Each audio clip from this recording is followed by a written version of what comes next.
A very special preview edition of Notts County going to Wrexham. Used to be in 1981 when Notts County got promoted into the top flight. It was a championship fixture as it then was. I remember going to the racecourse ground.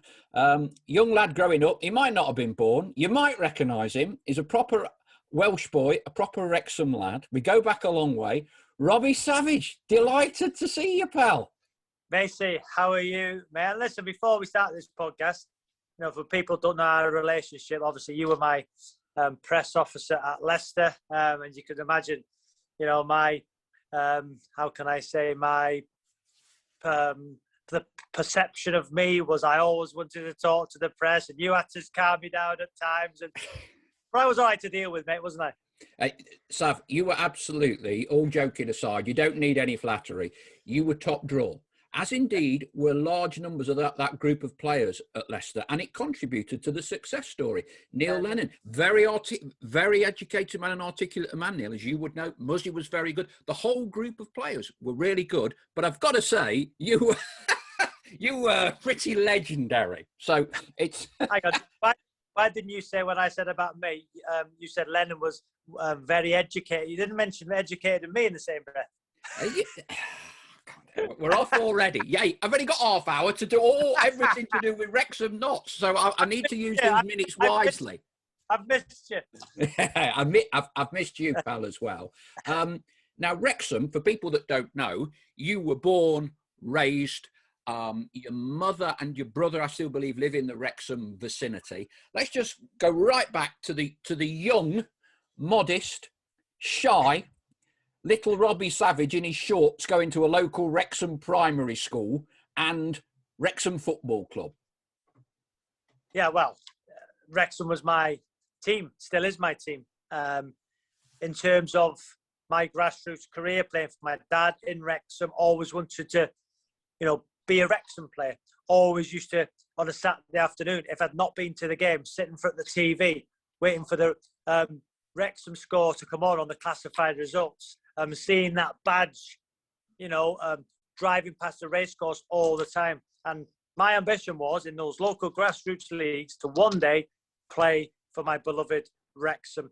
It never happened. I got to play on the racecourse in the final of the under-15 youth league for Brickfield Rangers. So that was my first experience of ever playing on the racecourse ground.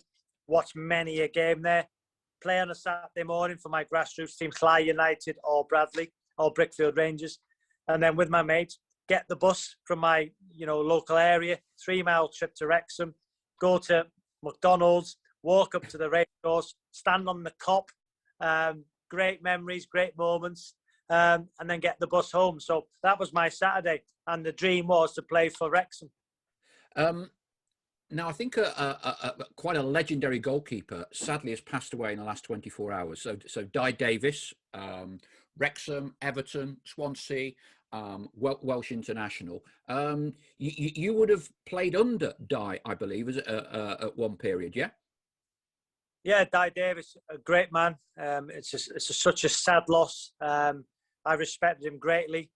Educated me in my young footballing career with Wales under-16s. And I remember we played against, I think it was Luxembourg away, and I had a bad tackle and I got a big cut on my kneecap, and I think I required about 13 stitches, but I couldn't bend my leg for a considerable length of time because of the stitches on my kneecap. And I remember Di driving from his house, you know, all the way to my mother and father's house just to see how I was getting on. And I'll never forget that. And he said, listen, don't worry, son, I was a youngster, you know, believe in your ability, you'll be back. Because I was panicking, thinking, oh, it's my knee. Well, you know, young minds thinking it's in a bad area. You know, will it heal? Of course it was going to heal. But I remember, you know, the advice Di gave me. I was quite small and I was quite weak, quite a skinny youngster. And I was always worried. And, you know, Di, you know, a huge, powerful individual. I remember him to listen, everybody grows at different rates. You'll just be fine, son. So in my young life, Di Davis was a huge help to me personally. And, you know, it was such a sad day this week when, you know, sadly Di passed. Very fitting tribute to him. Now, a lot of things happening at Wrexham. To the extent that you are now only the third biggest A-lister that can claim to support Wrexham. You're marginally, not a lot, obviously, not a lot. You're marginally behind Ryan Reynolds and Rob McElhenney, or however I pronounce it. To be fair, though, mate, I do well there because that puts me in front of Mark Hughes. Yeah. Well, hey, I won't disagree with you, Sav. I won't disagree with you. We'll come on to Macclesfield and the project in the foundation because although you played at an elite level, you're very much into grassroots football and lower league football. So, what does Wrexham mean to the community of Wrexham? And given, I think it's 13 years Wrexham have been out of the Football League now. Quite incredible. You know, I used to go and watch Wrexham train at Lex. It was a football club called Lex, and they used to train there. Then they went to Colliers Park, an amazing facility, which was quite incredible for a non-league side. And now I believe it's the Welsh FA have taken over it as their North Wales hub, which is it's an incredible facility. I'm not sure where Wrexham train now, but for that football club to be taken over, to give the community hope of getting back in the Football League, basically like Notts County, you believe it should be a Football League club. I believe Wrexham should be a Football League club. The National League is so difficult to get out of. We know that huge football clubs in there. But for those two individuals to take over my beloved football club, I think it's magnificent. Huge fan base, a community club, home and away support, amazing. So, yeah, when I heard the news, personally, I thought, am I still going to be the biggest name ever to come out of Wrexham? Probably still am. Hey, this was just how it was in Robbie's opening Leicester City press conference about 25 years ago. Exactly the same. Exactly the same.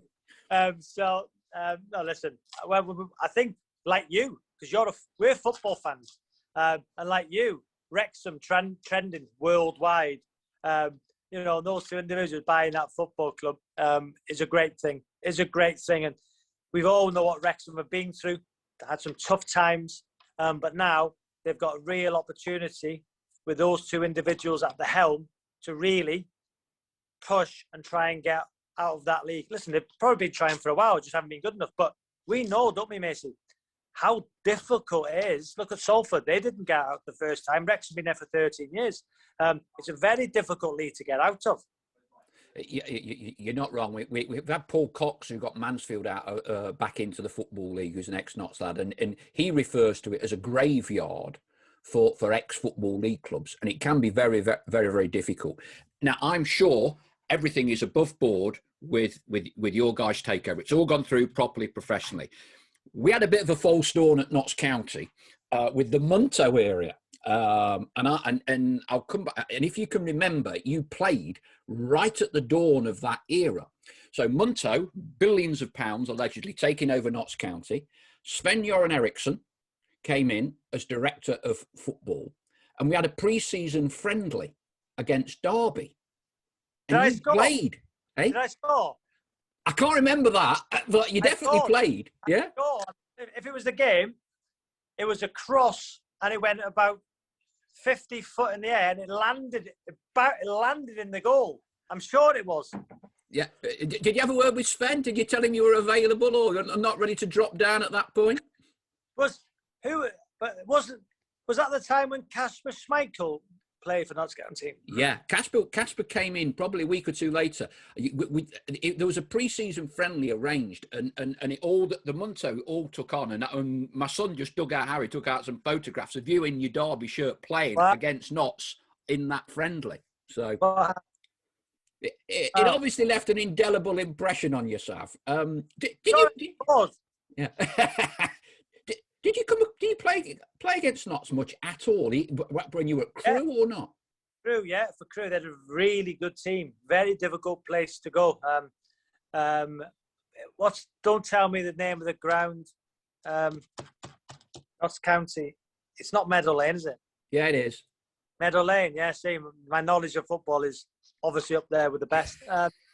Um, great old ground, great ground. You know, and as a National League player going to Notts County now, you look around those facilities thinking, wow, I want to be a part of this. You know, it's you know, the history, as we all know, the history of Notts County. And the game at the weekend, live on the TV, Wrexham Notts County, in my opinion, people might disagree, that's a Football League game. Yeah, I couldn't agree more, but equally, because I think I'm right in saying Wrexham dropped out the league. They had a lot of financial problems with an owner that was trying to move the ground or relocate them. You won't actually find, when Notts were relegated 2 years ago, you won't actually find a Notts fan that doesn't say Notts didn't, on the basis of those 46 games, deserve to be relegated. You know, we were one of the two worst teams in the division that year. And of course, this leads us on a little bit to part of your project at Macclesfield, because effectively Notts had to finish above Macclesfield to stay up. Now, Macclesfield weren't paying the players, all sorts of problems. Sol Campbell performed a miracle. Performed a miracle to keep Macclesfield up. Incredible. And because it's not too far from you, but subsequently, Macclesfield continued to have financial problems, and now you're getting involved, aren't you, again with Macclesfield?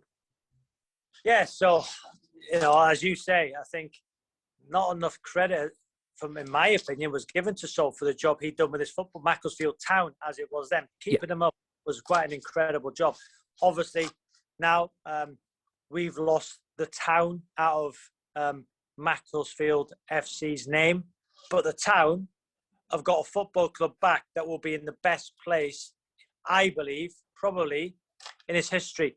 This club will become self-sufficient. The owner, Rob Smethurst, went to Fallabroom School, which is in Macclesfield, you know, and he has seen it. He's seen how it affected the community. You know, his father's been on the terraces here. So I've got involved as director of football. I've got a huge project, which, you know, I've learned so much in 13 weeks about a football club, you know, and the workings of a football club that I have in my whole entire career. So it's an amazing project, self-sufficient. We're putting the 4G pitch down to facilitate, you know, an academy, BTEC classrooms, a BTEC course. We've got a 10,000 square foot gym. We've got a sports bar. We've got so much going on to include the community. You mentioned Wrexham being a community club. So what Macclesfield FC will do now, obviously we're waiting. We've affiliated. We don't know what league we're going to go in. We might have to start in the Northwest Counties Division 1 South. But, you know, it's, as I say, at football at that level, I've been to watch games, Macy, like watching players, and there's nothing better than walking to the ground, being in close proximity to the players. You know, when it's safe to do so. Obviously, there was socially distanced at that level in place at the time. But when everything opens up again, hopefully it won't be too long, then, you know, those generations of football fans who can sit together, who can be together, can watch new heroes being born, new names on backs of shirts, and basically come to a football club where you're going to have those butterflies in the morning, where you wake up and think, I'm going to go and watch Macclesfield FC at the new leasing.com stadium. The overwhelming positivity has been remarkable. We've got, you know, massive brands involved because they want to see us on a journey. We've got a documentary which is going to follow us. So it's a brand new project which, you know, hopefully will thrive. But as you know, we're going to be judged. I'm going to be judged how the first team perform. I've given Danny Whitaker the job, who I'm sure you know, legend of Macclesfield Town, as it was then. Now he's the Macclesfield FC manager. So it doesn't matter what league we start in. It doesn't matter how low we go. The community's got its football club back, and they can have all those feelings as myself and you did as a kid, and even you now as a Notts County fan, getting that buzz and thinking, yeah, it's Saturday, it's a Tuesday, I'm going to go and watch my team tonight. So by facilitating that for them, I'm so proud. It's a very, very exciting project, I'm sure. And just so Notts fans can picture this, you've taken over the old Moss Rose ground, haven't you? And you just showed me a bit of video before we started. So so 4G pitch going down, a lot of redevelopment. Clearly, it's a new entity, but it is at the old Macclesfield ground, albeit substantially redeveloped. Old Moss, yes, but now it's going to be called the Leeson.com Stadium. So but it's going to be amazing, mate. It's going to be, for me, it's going to be one of the best community hub facilities in the non-league pyramid. I really do believe that. It's interesting because when established clubs drop out of the Football League, it's easy to think it's the end of the world. And I think as a fan, it's difficult at times when you've been older people like me, used to the Notts County playing in the top flight of English football under Howard Wilkinson and Neil Warnock. It's hard sometimes to get it going. But when you look at, Notts' average crowds last year, were the highest in National League, 5,700 average. Wow. Average. Now, in League Two, the last year of Alan Hardy, for his faults, was a very good marketeer and gave and introduced a lot of initiatives. So he got a crowd of 17,000. Wow. And it was against Crewe, your old club. Wow. Quit a kid, that kind of thing, got 17,000. But if you wound it back to sort of the mid 2000, sort of 2013, 2014, 2015, average crowds were down at 3,000. Yeah. So it shows you, with a bit of success, hopefully winning a few matches, it's not the end of the world. And I think you'd mentioned to me the interest in Macclesfield already before you've played a game. I think the average attendance probably about 1,200. Yeah. Already, mate, we've sold in excess of 1,200 season tickets and membership, and that's without walk up in turnstiles on the day. So already, the club is going to be in a fantastic position because they thought they'd lost it. They thought their club's gone. They thought, what are we going to do now? Who are we going to support? There's Leek Town not far away. There's Stockport County. My pal Mark Stott owns it. Fantastic football club. So, but now they've got it back. So the catchment area is huge for Macclesfield. So as you say, the initiatives Rob Smethurst, the owner's going to do, kids are going to be for free. Come and watch. Come and enjoy yourself. You mentioned earlier about as young people, we all have our heroes. Someone I know you get on very well with, and he's a great guy. I don't know him as well as you, but he was clearly another Wrexham legend. Mickey Thomas. Yeah. What a great lad, character. And it's not quite Ronnie Radford, is it, for those of a certain age, of Hereford Newcastle, but his free kick against Arsenal in that cup tie. What? I was there. And your knowledge is exceptional. Who scored the winner in that? If it was a Notts County one, I would know. Harry, your son's a Harry. Cut, edit. Hey, I'm gonna bring up the pink Porsche story in a minute after you did the opening press conference for Leicester City. Anyway, go on. Who scored? The score of the winner was Steve Watkin. Yeah, that name does ring a bell. Steve Watkin. So Mickey Thomas.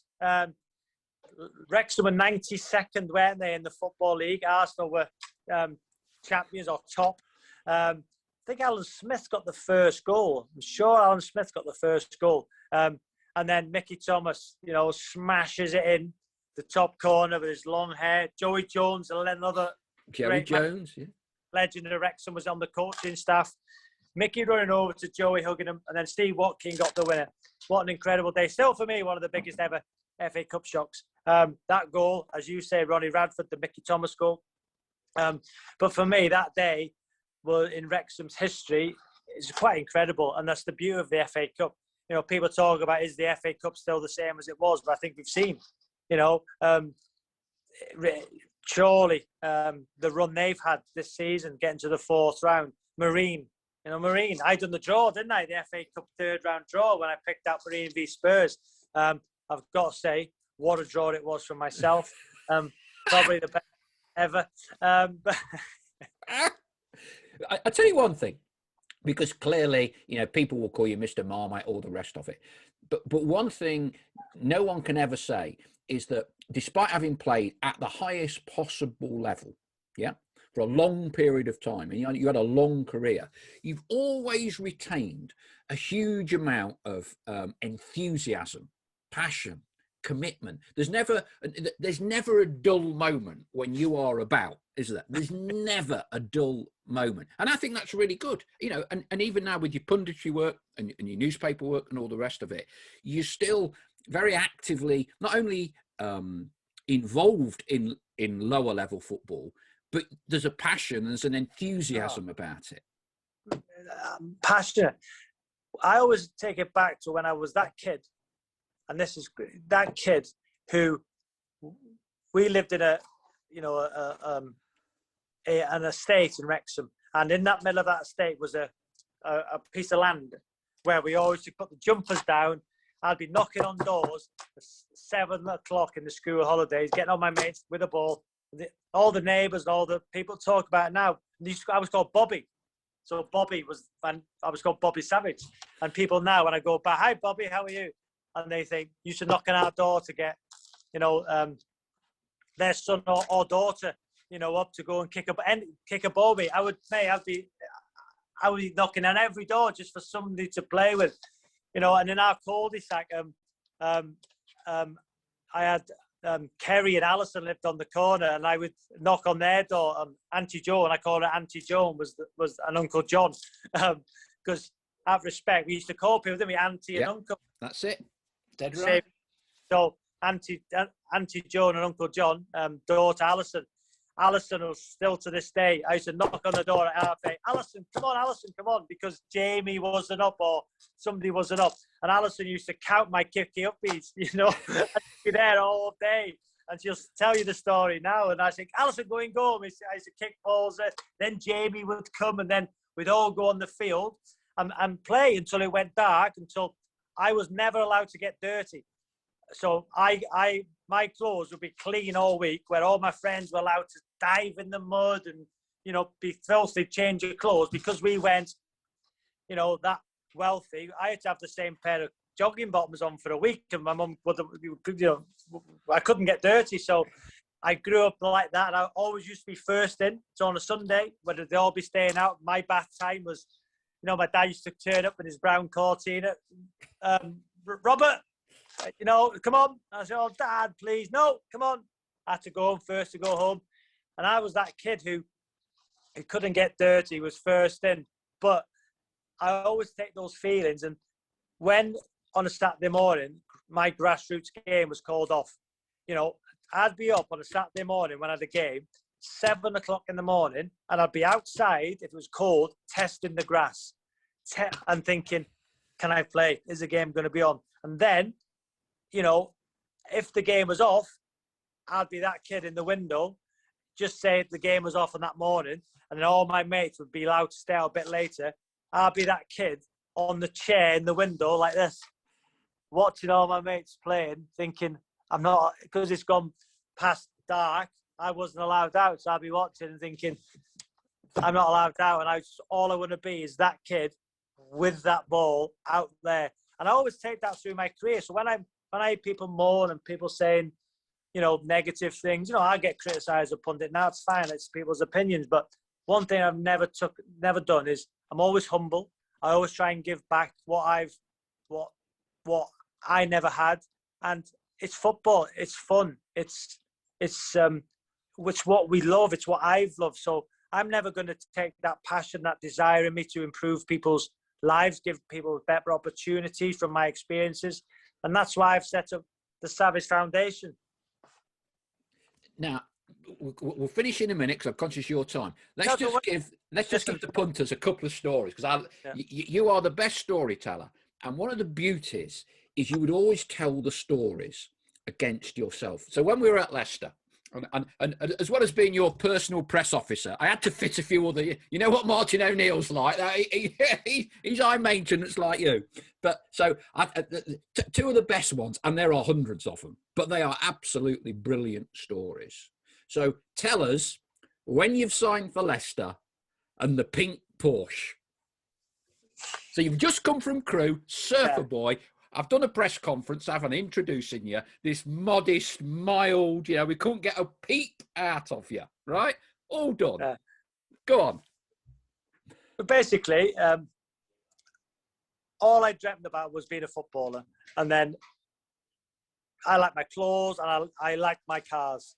And I always used to think there was an XR3i convertible, a blue one. I thought, do you think I'll ever be able to get with them? If I'm a footballer, do you think I can afford one? And when I signed for Leicester, I had a Golf, a silver Golf. And the day I signed for Leicester, I remember saying to Mum, in the cul-de-sac, waving it off, goodbye, good luck, son. My dad, come with me. We're driving to Leicester. And we went past this garage on the right-hand side, and it had a pink Porsche in the window. True story. A pink 968 Club Sport. And I seen it pinky purple, and they had round lights on the front. They'd pop up. I thought I'd be like James Bond, but like a surfer James Bond if I get that car. So I drove past. I said to my dad, I'm going to buy that car on the way home because I'd already arranged what I was getting. This, I don't mind saying it, was at the time I was going to get £3,000 a week. I was on £200 a week at Crewe and £150,000 a year signing on fee. So it was like £6,000 a week. Yep. And mate, I never thought I'd earn £6,000 a year. Never mind. I was on £200 a week at Crewe. So it was life-changing. So I went past this guy and I went to my dad, on the way home, Dad, I'm going to buy that car. My dad looked at me and went, anyway, we get to Leicester. I was sitting with John Robertson because Martin was on holiday. That's it. Yeah, Martin was on holiday. He was in Italy, I think he was. So I said to Robbo, just a massive favour. Do you think the club could give me a banker's draft? Because, mate, I must have had 50 quid in the bank. NatWest Bank, 50 quid in the bank. And no lie, I used to borrow money off my mum to go out.